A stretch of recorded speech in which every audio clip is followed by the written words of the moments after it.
Okay, so welcome to Friday Night Feels on October 30th. So this will be a recording, so I apologize to everyone. We had some technical issues, but tonight I have the pleasure of having Antonio Vincent with us, and uh, I'm so excited that we were finally able to connect, and I apologize for all the technological issues and working against us, Antonio. No, no worries at all. I definitely understand in the Zoom world, it happens. So we were just chatting before we connected. So you were originally from California, correct? Yes, I was born there. And now you are currently living in, is it New York City or? Yeah. Okay. And so do you want to share a little bit? You're a family and marriage therapist, hmm and you also Sure. work with at-risk populations. Yeah. I work for an agency here in New York City, and our clients are primarily ACS from the I'm child welfare system. okay. Can you just And turn your speaker up a little? It's hard to hear. I'm sorry. my Oh, your on my microphone. end, Yeah. can you hear me better now? Yep. Thank you. I work with an agency that works mostly with child welfare clients. So a lot of mine are in families prior to placement in the foster system. I work with the family to help stabilize crisis, provide support, connect them with resources, provide family therapy, work through trauma, things of that nature. Okay, and how are you managing everything with since COVID hit? Because I would imagine a lot of that would be in the homes or doing that type of work. How are you managing or adjusting to the new world that we're living in? Definitely taking it day by day. Um, and since there is a big safety component to our program, we do have to go into the home every so often. So some of my sessions are in home, some of them are virtual, just like this. Okay. And so how has it been changing? How do you feel COVID is affecting the work that you have to do? Is it making it harder when you have to go into the household? Like, what's the protocol for that? I think there's more safety risks in place just because there's a lot more stressors, especially with the adolescent, um, whether that be a suicide intent or a homicidal intent or a family crisis or a runaway or um, just an explosive episode. I feel like those are a lot more because of COVID. Um, of course, this is the population that I deal with and that I believe in. But I believe that with COVID, this has just exacerbated the symptoms. Okay. And what kind of resources are there in New York for these situations? Like, I'm imagining, I know in the North Country of Plattsburgh in northern New York, we have Department of Social Services. We have a program. I don't know if you're down there. Do you have YAP? Are you familiar with YAP? I believe it's a And national organization, national or youth advocacy program. It's this amazing program that I'm familiar with that works with at-risk youth to help prevent placement outside of the home. So I know that's one of the agencies here, and with substance abuse counseling, mental health counseling, different things like that. We have a program up here called PINS, which is sort of like probation program, but for younger people. yeah, we um, have that. okay. And do you work with them, or is that kind of like a different section of your agency? If they are on probation, then it's a part of it. I haven't had any probation cases yet in New York. I've had some in Florida when I was working with clients there, but none in New York. So I haven't coordinated or collaborated care with the PINS equivalent program. Okay. So what is your favorite part of what you do? Like what moves you in the morning? I think my favorite part is really just advocating for my clients. And my program, it's a little complicated because our client is the child, the at-risk child. Mhm. but then the client is also the family system. So I kind of have to work with both. But a lot of times, the child that is at risk, the child that is misunderstood, the child that is confused, the child that is really has no one on his team or her team, I enjoy advocating for them, Mhm. and just really being a voice, because I there's a lot of services available, but there is not a lot of advocacy programs in New York City for this population that I support. Okay. And what is the age range that usually work with Antonio? Our identified client is anywhere from 8 to um, 8 to 19, Oh wow, but that's a range. yeah, but I work with the whole family, so I have kids that are in my responsibility that are as young as 4 or 5, that I just have to make sure that they are safe and well. They're not, Mhm. of course, participating in therapy. I do have to make sure that thing is okay for them, that they have the resources that they need, that their medical is up to date, up to the adults, whether they're in their 40s, 50s, grandparents who've adopted kids. It just really varies. Wow. I feel like what you're doing is so special and unique.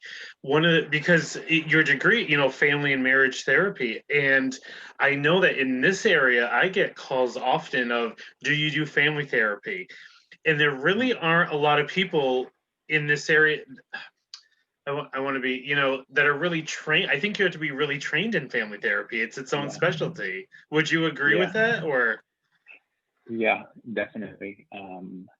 My clinical supervisor, she's like, I'm excited to work with you, because I've supervised a lot of LMSWs or LCSWs, but I've never supervised an LMFT. So this is going to be a fun experience, um, because just an LMFT thinks, and for those who don't know, a licensed master of social work and licensed clinical social work, licensed marriage and family therapist. The abbreviations are all complicated and confusing.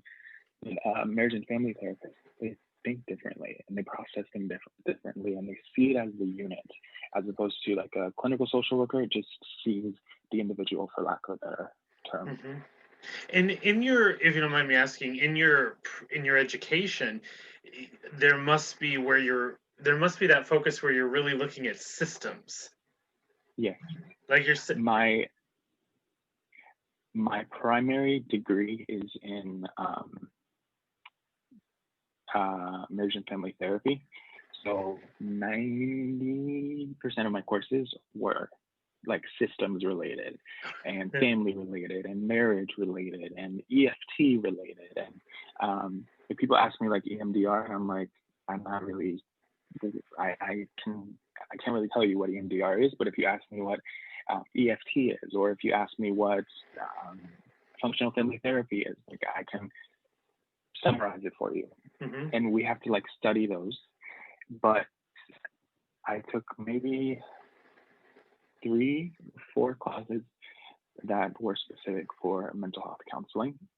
Um, my degree was going to just be in marriage and family therapy, but I realized I only needed one more class, and I was like, might as well just take that one class, and then I can have a dual degree, hmm and that's how I ended up doing that. Oh wow. So uh what is that like for you, working with systems, because it's really complex when we're talking about, Yeah. like, even as you and I were talking about, you got the kiddo or the kid, the client, but then you got the family, and there are different dynamics of the family, and then as we were saying, there might be external factors that you also Mhm. have to coordinate and like you said, advocate to make sure Yeah. that the child or the young adult is really having their opinions and their needs voiced and met. Yeah. I think with systems work, you have to do 2 or 3 times as much work as if you were doing an individual session. Because, for example, if there's 4 people within the system that are hmm in counseling with you, the mom, the dad, the 2 kids, you have to be mindful of the interactions between the mom and the dad. You also have to be mindful of the interactions between the mom and the kids, and then you have to interact, see how the dad and then the kids interact, and then you have to shift things around and move things around. So you're always in assessment mode. That's what I feel like, honestly. Yes. So one of the things, and maybe you could tell me your experiences. So I love working with couples. I do a lot for couples. I'm trained in emotional focus therapy. I do the Hold Me Tight workshops, um, and I love that. But when you're getting trained to work with couples, that's its whole other beast, isn't it? Yes, couples and families, it's just like, and then they're like, why would I listen to you? Like you're so young, or Yeah. do you have any kids? Like, Yep. why do I have to listen to you? And I'm like, no, I don't have any kids, but I've spent a lot of time studying this, and And I working with know them. how the brain works, and working with clients, and it's just, you have to do a lot of explaining to the client, and I Hmm. feel like there's a lot more. You have to build a different connection with a family than you would with an individual. And how do you go about doing that? I try and whenever I, it's a really good question, and I always get praised, I guess you can say, because it just comes natural to me. I like going into a family and just connecting with them, seeing how they are. Um, I This is like a business term that I apply with me wherever I go. First impressions matter. Like when I'm going to meet those families, like it's that the first impression Hmm. that I will have with them is something that's going to stick with them. Um, Continuing to stay engaged with them, continuing to be honest with them, Mm. and a part of my program is we what we call join with our family, but we don't want Okay. to be too joined. So we want to be in the system so that we can help shift the system around, but we don't want to be too involved in the system where people are talking to me. Okay. Our Right. goal, our goal is like, I am just an observer, and I'm kind of facilitating the conversation, and I'm trying to Mm-hmm. help you shift the narrative. I'm trying to help you change the way you do something, as opposed to like in traditional mental health counseling or with an LMSW, you would talk one on one. As for family counseling, it's like, so mom, can you tell dad how this makes you feel? Or Mm. Joe, for example, who could be a kid. Joe, can you tell your dad how you feel? Or dad, what do you hear your kid saying? Things like that. So it's like I'm guiding the conversation, but I'm not saying too much. Right. But it also sounds like with that gentle approach that sounds like you're taking where you want the family to know that you are there for them. It also Mhm. sounds like you're really teaching them some helpful communication skills. And I'm guessing, especially with families, some conflict resolution skills. Yes, No, I you get that. can't kill your brother. Yes, please, like put the knife down. Let's Yes. talk about it. Right. Um, I I've gotten that before as well. Like your voice is like very gentle and very soothing, and it like models well for the family. So I think that's another reason they respond well. That's just my personality. Um, I had a client that he spoke very soft toned, and Hmm. his mom was very outspoken. And the first few weeks that I went to meet this kid, I did do sessions in the home. I It's the whole family, and the mom is saying things, and then it was my first or second week, so I wasn't really um, accustomed to the family structure yet. But then I think it was the third or the fourth week, and then onward, I learned to sit next to the child who Mm. has that soft voice, and I would ask a question, and he would say something, and then I would hear, and I would have a conversation, and the mom is like, did you hear what he said? Like, I can't hear anything. Like, he's so quiet. Mm. And I was like, yeah, yeah. I learned very quickly to sit right next to him, because just like he is a part of the soft spoken club, I Yeah. too am a part Right. of that soft spoken club. So using those small, like, um, Connections. connections, yeah, is a great opportunity to stay um, with your family and to let your families know that you're there, that you want the best for them, that you are on their team, and things like that. Wow, that's pretty amazing. Now, do you ever have to go into the schools? Um, because it's COVID, no. I have went to schools before. Those meetings can be very fun. I usually only go for bad reasons. Okay. I don't usually have to go for a good reason. It's usually like we want to kick out the kid because he is horrible, Mm, and they send one of us there to like speak on behalf of the kid. This is when I was in Florida mostly. Um, so I would have to do that, and those can get very heated, very intense. Parents can get very intense. Kids can get very intense, and it's just like um, staying objective, but also right. realizing that my client is my priority. Right.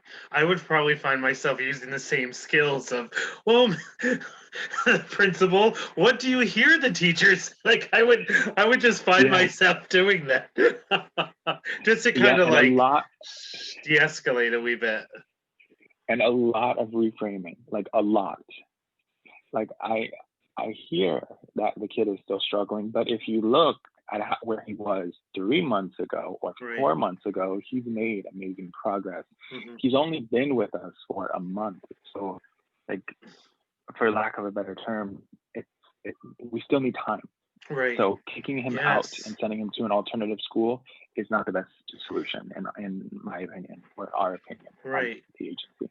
And that's so hard. I've worked with teenagers before, and there is that, it's easy to identify the problematic behavior, and then they finally get into therapy or some sort of support, and the expectation is, as the therapist, of, all right, wave your magic wand and get my kid to behave the way I want them to, and then everything will be okay.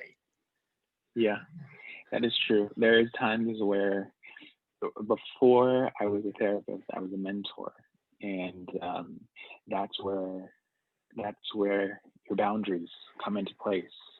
And there were times when a therapist's work is never done, but a mentor's work is really never done. Mm, And just because of the ability that I had to connect with my clients, I would get calls at like 10 p.m. or 11 p.m. and like I just got into a fight with my mom. My mom just kicked me out, and I don't know what to do. And I'm just like, it's Friday, and I just want to yeah, connect. But you have to be there. I think it's just realizing why you do what you do, and realizing that there is a time to be on, and there is a time to be off. Hmm. Like here in New York City, my hours, I'm able to be flexible with them. And I've learned that it's better for me and my productivity and the work that I do with my clients um, if I shift my hours to like 1 to 8 p.m. instead of the Mm, traditional 9 to 5, hmm. because my clients are in school, so Hmm. I see them after school, and B, um, me working from like 9 and then seeing clients at 5:30 and 4:30, it's too much for me. Hmm. So really learning what works best for me is important, and Hmm. it's something that I am doing here in this field, and I'm trying to figure out what's best for Right. me. Now, are you seeing in your caseload an increase of cases because more people are at home without homeschooling? Yet the there is a rise of cases that are being accepted for educational neglect, Okay. meaning my child is not going to school. I mean, meaning the child is not going to school, the child is failing, the child is not logging onto Zoom, and Hmm. then because of that, that starts a call to the central registry or ACS, and then from there, that's when the case is indicted or opened. Okay. That must be really hard because it seems like, hey, just log on and everyone will be happy. But if it was flipping that switch, Yeah. Some days I'm like a case planner. Some days I'm like a therapist.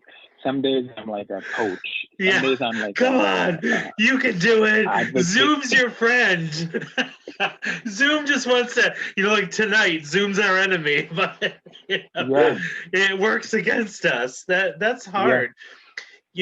I remember when I was doing an internship in my graduate work, I actually had the privilege of running an anger management group for teenagers. Hmm. And it was an experience that forever changed me because I absolutely loved it.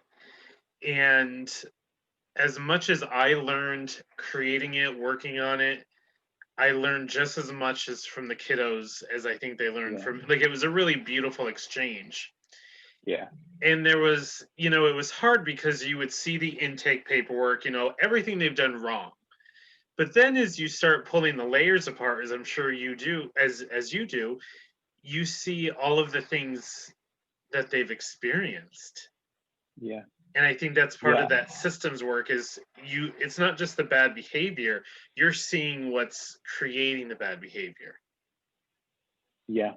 I don't, there are times when I don't even look at the referral Okay. until after I meet the kids because I'm like, I don't really care Right. what happened. I just know that I have a job, that this is going to be my new client. And from there, then I'll meet them. Obviously, if there's safety risks or anything that I need to be aware of, then they'll tell me. But other than that, like I don't need to know the full Harry Potter story of what happened. Hmm. Like I want my client to tell me that. I want my client to feel comfortable, and that also goes back to building that connection and building that trust. And I remember, I don't remember which client it was, but there was one client that I had was really in a rough spot. I was on the um, breakthrough mode, break um, crisis mode, Okay. and I told her, and I said, "Listen, I have access to your file right here, and I can see everything about you and everything that you've done and everything that you've been through, but I don't care. Yeah. That doesn't change anything. That doesn't change our relationship. That doesn't stop who I am to you and who you can be to me. Hmm. My job is to be here for you. Hmm. So I want you to feel safe. I want you to feel supported. I want you to feel like you can be open with me because everything else doesn't matter to me, with Hmm. the exception, of course, of harm. But other than that, you, if you want to curse during session, then curse. If you want to tell me how horrible your day was, then do that. And I'm just happy that I tell all of my new clients I have two rules for them. One is to show up. Hmm. I can't do anything if you don't show up. And Hmm. two, I need you to be honest. No matter how difficult it is, be honest with me because if you're not honest with me, we can't change anything. I don't care what else happens. There's pretty much no other rules besides those two. Those are my two golden rules. And how And do they normally respond to that? from there, clients are usually like,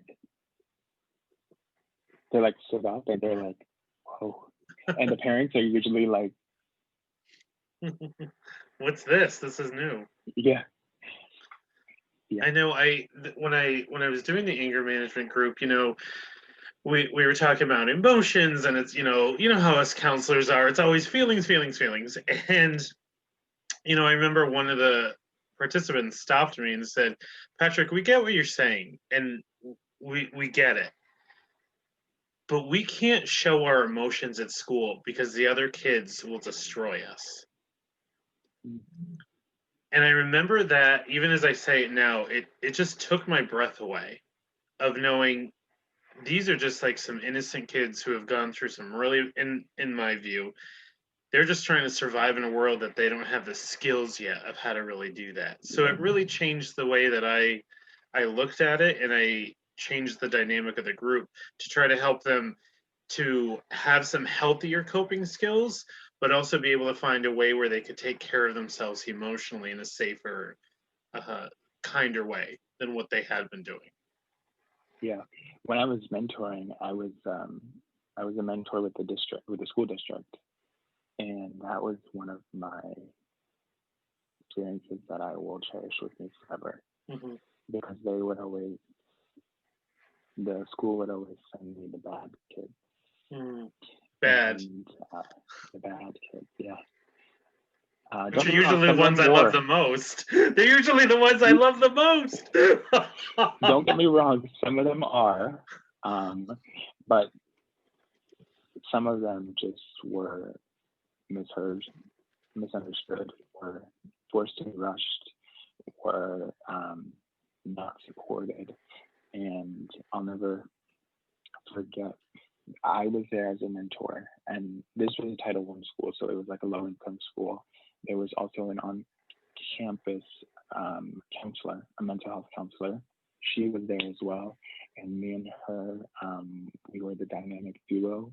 We worked together. We had all the same kids. Usually, like she had the bad kids as well, and we were just really there. And people were like, teachers were like, we don't get we don't get how you do it, but keep doing it. Hmm. Can we send this kid to you? Like, can you help this kid? Do you have time on your caseload for another kid? Um, and my office was in the front. It was right next to the deputy, the school sheriff, and then Oh across wow. from the nurse. So whenever the kids would come to my office, the school sheriff was there, and he's kind of like a jokester, I guess you can say. Okay. And he, like, these kids also knew this sheriff because these were the quote unquote bad kids. So he knew them and I knew them. And throughout the year, I had the opportunity and the ability to really change the narrative for not only them, but for also for him. I remember there were times when I would knock on his door across the hall, and I'd be like, I'm having some of my kids play Uno, so can you come play Uno with us? No. And the deputy would play Uno with the quote unquote bad kids, or we went on a field trip and he went with us. Wow. Um, That's really we went cool. to we went to like a boxing we went to a boxing club. Actually, I didn't get to go, but I actually told him I did. And they had like breakout sessions with trainers, and he was there, and other like kids who another person who went was the teacher who taught in school suspension. He went there as well, so he was able to see these kids in a different perspective, and that I credit to a big portion of who I am, being able to connect with my clients, because it all started there. Mm. And I miss that. And telling that story right now gives me chills, actually. Yeah. I bet. That sounds really like you were doing some amazing work and connecting with not just the kids, but the whole system of, it takes a village to raise a child. Yeah. Yeah. And the parents would come in, and then, like, right after session, I remember I had one kid who was diagnosed with ODD, and he, um, he had just come out of session, and his mom was picking him up. And he's like, "Hey, mom, how are you?" And like was giving her a hug and doing like all these EFT things, and his mom's like, "What the heck? Who What are the heck you? happened to you?" Yeah, and those little moments I think are important, and I still get updates from those kids and their parents, and they send me like what's going on and how they're doing, and it's amazing.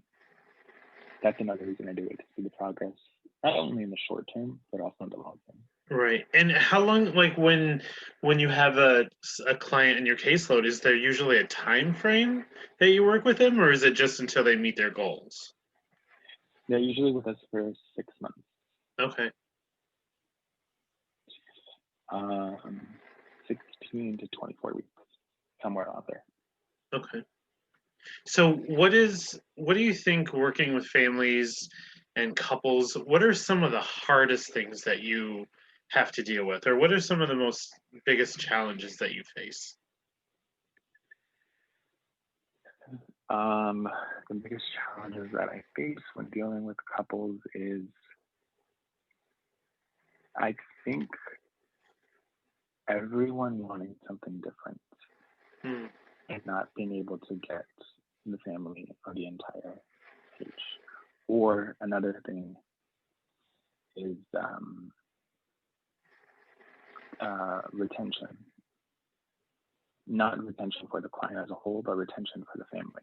Because Okay. I'll have a family who will start with there will be 6 people in the family, like 2 parents and then 4 kids. 2 of those kids are older, and then like in week 3, like 2 of the older kids are like, I don't want to go anymore, and it's just continuing to make progress with whatever clients you have from the family that week is something that is constantly difficult for me.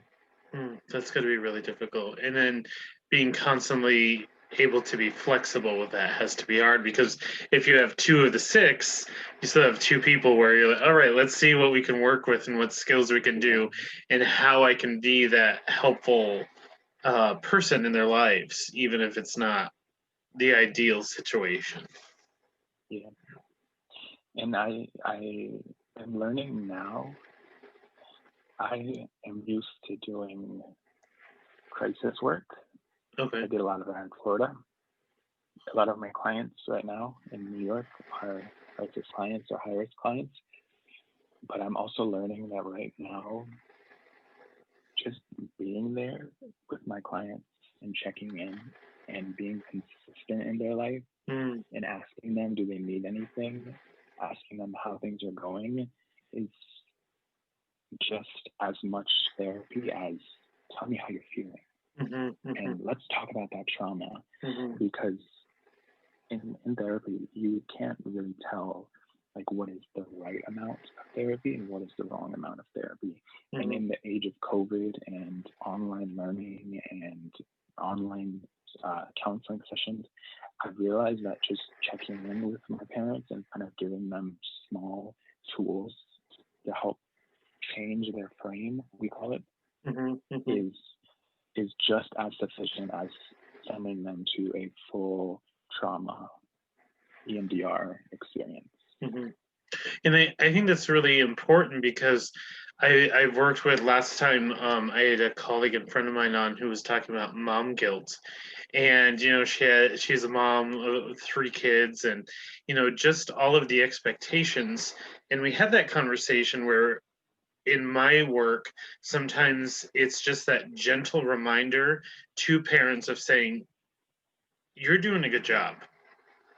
And especially as you were saying, in the time of COVID and all of this, stress and pressure and, all of the hardships, a lot of this is unprecedented for most of us.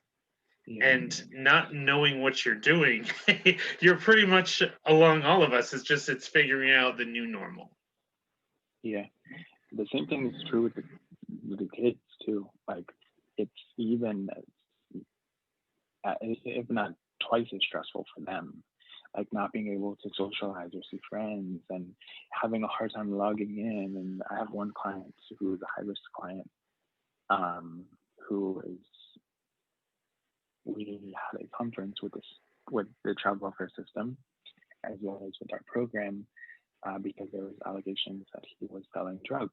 Oh, jeez. And that he's not going to school, and that he's not, that he's staying out to 2 or 3 in the morning, and all of this stuff. And this kid, like, you could tell he's there and he's listening on the phone, but he's like, can I say something now? Like, can I talk now? Can I have a voice? Yeah. And that's when my advocacy skills come in. And then, I followed up with him after, and I was like, I really want to highlight you and just commend you, because I know that they were probably saying things that were very uncomfortable and frustrating for you, but you stayed present, and you stayed respectful, and you really did your part. And I think that's something that I wanted to tell you, because I think that that's something that you needed to hear. And you could tell he heard it. He kind of was like, yeah, it was frustrating. Wow. Well, it sounds those like you're moments too. Yeah, those that moments makes too. Yeah, I can imagine. Very important to build connection. Well, it sounds like you're doing some amazing work, and I'm so excited and appreciative that you were able to come in and spend some time on Friday night feels and, being able to connect. And now, we're in the same state, but it's like two different worlds, down in New York Yeah. City and up in, northern New York. So thank you so much, Antonio, for coming. And I hope you have a great weekend. And Yes, hopefully we'll thank connect you. soon. Whenever this is posted too, happy Halloween. If you see it Yes. late or on time, happy Halloween, everyone. Yes, everyone stay safe. Have a good weekend. All right, and remember to wear your mask too when Yeah. you're out trick or treating. Yes.